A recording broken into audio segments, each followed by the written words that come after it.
Hello friends, good evening. তোমরা সবাই কেমন আছো? আশা করি নিশ্চয়ই সবাই ভালো আছো। আমি তাপসী চলে এসেছি একটা নতুন ভিডিও নিয়ে। তো অনেক দিন ভিডিও করা হচ্ছে না, তাই ভাবলাম আজকে একটা ছোট্ট করে ভিডিও করি।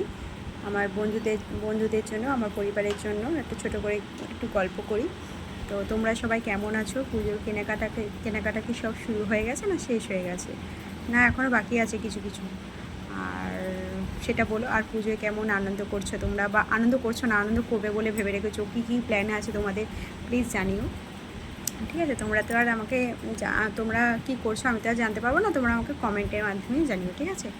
তো আমি কিছু কথা বলার জন্য আবার এলাম। আমি এখন তো ভিডিও করতে পারি না, সময় পাই না, একেবারেই সময় পাই না। তো ভাবলাম একটু আজকে ভিডিও করি।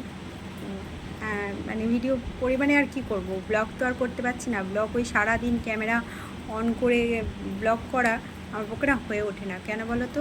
ওই বাচ্চা কাঁদছে সেইটা কি ভিডিও করব, নাকি রান্না বসাচ্ছি ছেলে ডাকছে সেটা ভিডিও করব, মানে ক্যামেরাটা অন করব কখন আর ওদেরকে সামলাবো কখন? আমার ঠিক পেরে উঠছি না, মানে হচ্ছে না। আমি নিজেই ক্লান্ত হয়ে পড়েছি। এই যে ভিডিওটা করছি এটাতেই মানে আমি এই ভিডিওটা করছি যে মানে এখানেও মানে আমি সারা দুনিয়ার কাজ সেরে আমি এই বসেছি, সকাল থেকে একটানা কাজ। আমি যদি সত্যি ব্লগ করতাম না গো, আমার কাজগুলো শেয়ার করতাম না বন্ধুরা, তোমরা খুব ভালো উপভোগ করতে। কেন আমি জানি যে আমি আমার কাজগুলো, সংসারে যে কাজগুলো, সেগুলো যদি আমি তোমাদেরকে তুলে ধরতে পারতাম না, সত্যি খুব ভালো হতো। তোমরা দেখলে আমার মানে খুব মজাও পেতে। এটা রেগুলার যদি আমি ব্লগগুলো করে ছাড়তাম, তোমরা খুব মজা পেতে। কিন্তু কী বলো তো, একটা ক্যামেরা ধরার যদি কেউ থাকতো, আমি কাজগুলো করছি, ক্যামেরাগুলো কেউ ধরছে, এরকম যদি থাকতো তো আমি আমার কাজগুলো দেখাতে পারতাম, ভালোভাবে বোঝাতে পারতাম তোমাদেরকে।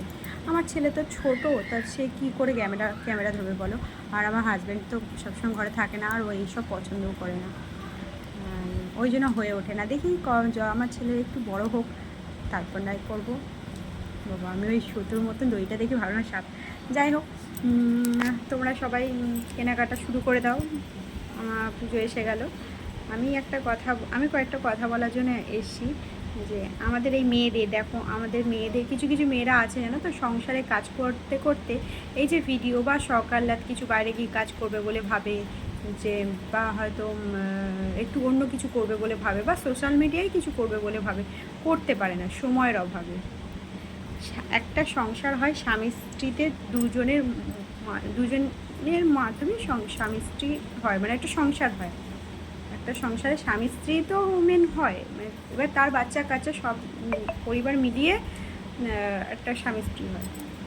সেই স্বামী তো বাইরে রোজগার করতে যায়, কিন্তু স্ত্রী ঘরে থাকে। প্রত্যেকটা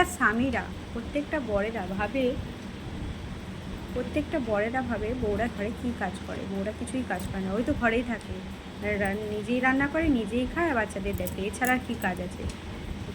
কাচাকুচি করতে ইচ্ছা করলে একদিন করবে না, কাচাকুচি ইচ্ছা করতে না পারলে করবে না। একদিন ইচ্ছা না করলেও এই কাজটা বন্ধ করে দিতে পারে, আর অন্য কাজ করতে ইচ্ছা করলেও করতে পারে, নিজের মর্জি। ইচ্ছা করলেও করতে পারবে, ইচ্ছা না করলেও করতে পারবে। হ্যাঁ, কথাটা হয়তো ঠিকই, কিছুটা হলেও ঠিকই, কিন্তু সব মেয়েদের ক্ষেত্রে সমান হয় না, জানো তো বন্ধুরা। আমাদের মতো যারা যে গৃহবধূরা আছে, যারা একটু টিপটপ ঘর মানে গুছিয়ে রাখা পছন্দ করে, সংসারটাকে গুছিয়ে গাছিয়ে পরিপাটি হয়ে করে রাখতে পছন্দ করে, তাদের না ঠিক এটা পছন্দ নয়। তাদের মনে হয় রেগুলার যে কাজগুলো থাকে সেরকমভাবে কাজ করতে তারা অভ্যস্ত। যেরকম প্রত্যেক দিন ধরো কাচাকুচি করা, প্রত্যেক দিন ঘর মোছা, ঝাঁট দেওয়া, বাচ্চাদের টিফিন করে দেওয়া, তার জন্য কি খাবে না খাবে তাদের ভাবা, কি করবে না করবে সমস্তটা গোছানো, এগুলো সব মেয়েরা হয়তো করে না, কিন্তু কিছু কিছু মেয়েরা কিন্তু করে, অবশ্যই করে।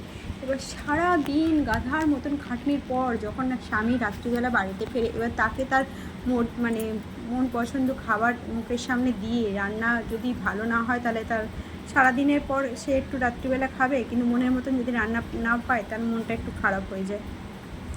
সেই জন্য তাকে ভালো মতন করে পরিপাটি করে রান্না করে সাজিয়ে গুছিয়ে দিতে হয়, 1 নম্বর।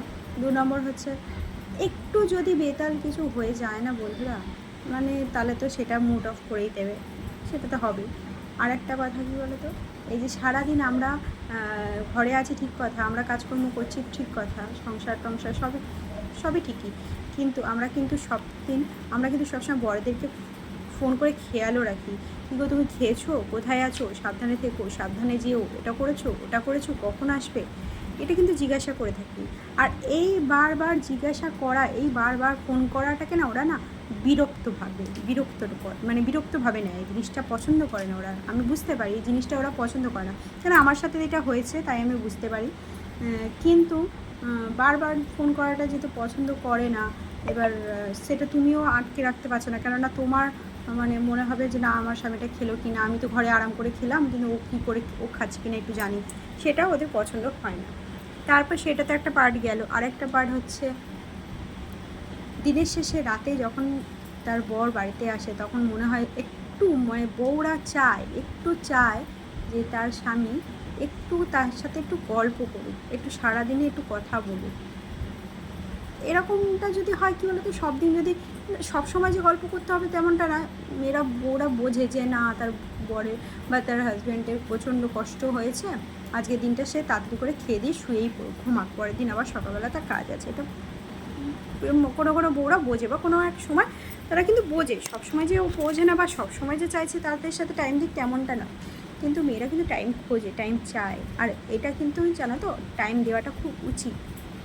স্ত্রীদেরকে ঘরের মধ্যে বস্তু বানিয়ে ফেলে রেখে আর নিজে বাইরে রোজগারের নাম করে বারবার ঘুরে বেড়ানো, আমি বলছি না যে ওরা ঘুরে বেড়ায়, সব পুরুষ সমান নয়, ওরা কাজেই যায়, আমি বিশ্বাস করি যে কাজই করে, কিন্তু কাজ করার পরও মানে সপ্তাহে একবার হলেও তার স্ত্রীর সাথে একটু ভালো করে সারাদিনে যে কোনো একটা সময়, সারাদিনে দিনের শেষে রাতে, বিশেষ করে রাতটাই ভালো হয়, কেন সারাদিনের পর কী কাটলো, কেমন হলো না হলো, একটু খোঁজ খবর নেওয়াটা তার উচিত। কেন একটা মেয়ে সারাদিন কাজকর্ম করছে, তোমার সংসার সামলাচ্ছে, তোমার বাচ্চা কাচ্চা সামলাচ্ছে, তারপর কার জন্য সামলাচ্ছে, তোমার জন্যই তো সামলাচ্ছে না।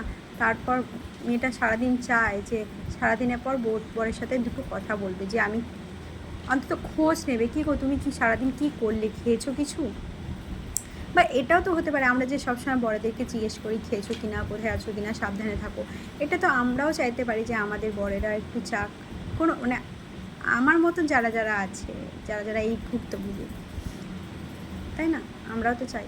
আর একটা কী বলতো, আমার মনে হয় যে এই যে আমার যে মানে সারাদিনের পর একটু উচিত, যে প্রত্যেকটা বড়দের কথা বলছি, সারাদিনের পর উচিত যে বউকে একটু টাইম দেওয়া, সারাদিনের মানে রাত্রের পর একটু যদি আধ ঘন্টা নাই হোক 10টা মিনিট যদি একটু কথা বলতো না, তাতেও না অনেকটা পাওয়া হতো, অনেকটা পাওয়া। আর এই করে আমি দেখেছি ইদানিং করে বেশিরভাগ করে না সংসার ভাঙছে, সংসার ভাঙার মেন কারণ কিন্তু এটা, জানো তো, অনেকটা মানে অনেকগুলো সংসারের ভাঙার কারণ এগুলো, সংসার ভাঙার তো অনেক কারণ আছে, অনেক কারণ খুঁজলে প্রচুর কারণ পাওয়া যাবে, কিন্তু তার মধ্যেও এটাও একটা কারণ যে স্বামী কিন্তু বউকে সময় দেয় না, তাই জন্য কিন্তু সেই ফাঁকা জায়গাটা অন্যরা ঢুকে পড়ে। এটা কিন্তু একদম সত্যি, এটা একদম সত্যি যে আমার কষ্ট হলো তুমি দেখলে না, কিন্তু পাশের জন একজন এসে বললো বৌদি তোমার এত কষ্ট, সেই যে কষ্টটা সে বুঝলো, কিন্তু সে ভাবছে যে অন্য এক পুরুষ বুঝলো, তুমি বুঝলে না, তুমি আমার সাথে এতদিন থাকছো, এতদিন আছো, এতদিন দেখছো, তুমি বুঝলে না। যখন তারা দেখলো অন্যজন মানে আমাদের কথা দেখছে, ভাবছে, তখন কিন্তু তার মনটা কষ্ট পায়, তখন কিন্তু তার মনটা ওই দিকে ঝুঁকে যায় যে আমার কথা এই ভাবে না, কিন্তু এ তো ভাবে, তার সাথে তাহলে এর সাথে দুটো কথা বলি, এই দুটো কথা বলি, বলতে যখন কথাটা অনেকক্ষণ ধরে হয়, অনেকটা সময় ধরে হয়, অনেকটা মনের ভাব প্রকাশ করা হয়, তখনই কিন্তু ভালোবাসা আদান প্রদান, মন নেওয়া হয়। কেন একটা মেয়ে বারবার এখন প্রায় হয়, আমাদের এখানে প্রচুর হচ্ছে এটা, যে একটা মেয়ে সংসার ভেঙে পালিয়ে যাচ্ছে। সব মেয়েরা সমান নয়, তবে কিছু কিছু সংসার কিন্তু এই কারণে ভাঙছে। কেন পালিয়ে যাচ্ছে আমি মানে বুঝতে পারি যে কেন পালিয়ে যাচ্ছে, কারণ সেই স্বামীর কাছ থেকে চাওয়া পাওয়া কিছুই নেই, কী পাবে, সারাদিন বড় ইনকাম করছে, আমরা জানি আমার হাজব্যান্ড আমাদের জন্যই ইনকাম করছে, আমাদের সেফটির জন্য ইনকাম করছে, আমাদের ভালো থাকার জন্য ইনকাম করছে, কিন্তু ইনকামটাই কি সব, তুমি যাকে নিয়ে এসেছো তার সাথে কি দুটো কথা বলারও সময় নেই? দুটো কথা বলারও সময় নেই, এতটা ইনকাম, মানে এতটা প্রেশার। হ্যাঁ, তবু ভাবতাম যদি ইনকামটা সেভাবে হচ্ছে, তাও তো নয়। আর কি বলা যাবে বলো, এরকম আমার মতন অনেক মেয়ে আছে, আমি তাদের উদ্দেশ্যে এই কথাগুলো বললাম, আমার মতন অনেক মেয়ে আছে। ঠিক আছে, বাদ দাও, আমি অনেক কথা বলে ফেললাম, বেশি কথা বলাটা উচিত হবে না, এই সোশ্যাল মিডিয়াতেই বেশি কথা বলা উচিত হবে না। তো আমি আমার বক্তব্য আমি বললাম, তোমাদের কেমন লাগলো বলো, আর তোমাদের কীরকম, তোমাদের মতামত আমাকে জানিও, ঠিক আছে। তো চলো আজকের মতন আমি ভিডিওটা এখানে রেখে দিচ্ছি। আর যদি পারি, তো যদি আমার সময় হয় কোনো দিন, তাহলে আমি আমার ভিডিও ব্লগ ছাড়বো। তবে আমি কোথাও ঘুরতে টুরতে গেলে আমি ব্লগ ছাড়ার চেষ্টা করি, কিন্তু তখন তো আর ঘুরতে যাচ্ছি, খাচ্ছি দাচ্ছি ঘুরছি, ঘরে তো আর কোনো কাজকর্ম থাকে না, তাই ব্লগটা করতে পারি, ঘরে থাকলে হয়ে ওঠে না। তবে সত্যি আমি যদি ঘরে থাকতাম, আমার যদি কাজকর্ম দেখাতে পারতাম না বন্ধুরা, ব্যাপক হতো। মানে আমি যা ঘরে কাজকর্ম, আমার ঘরে একদম টিপটপ কাজগুলো যে করি, সেগুলো যদি তোমাদেরকে তুলে ধরতে পারতাম, খুব ভালো হতো, খুব ভালো হতো। আমারই মাঝে মাঝে ইচ্ছা হয় যে আমি এই কাজটা করছি, এটা যদি বন্ধুদের কাছে শেয়ার করতে পারতাম, খুব ভালো হতো। আর কি হবে, নেই, ভাগ্য আমার নেই। আমার ভাগ্যটা খুব খারাপ, জানো তো বন্ধুরা, সত্যিই আমার ভাগ্যটা খুব খারাপ। আমার ভাগ্যটা যে কতটা খারাপ, পরে একদিন বলবো তোমাদেরকে, যদি বলতে পারি। সব কথা সোশ্যাল মিডিয়ায় তো বলা যায় না, যদি বলতে পারি, ঠিক আছে। তো চলো আজকের মতন টাটা, গুড নাইট, সবাই ভালো থেকো, সুস্থ থাকো, অবশ্যই ভালো, মানে নিজেদের ইচ্ছা পূরণ করো, আর ভালো কিছু ভাবো, সবাই আশেপাশে সবাইকে ভালো রেখো। হ্যাঁ, আমাদের আবার একটা দায়িত্ব আছে আশেপাশে সবাইকে ভালো রাখা, নিজে ভালো নাই থাকুক, অন্যদেরকে ভালো রাখার একটা দায়িত্ব এটা আমাদের, ঠিক আছে। তো চলো টাটা, গুড নাইট।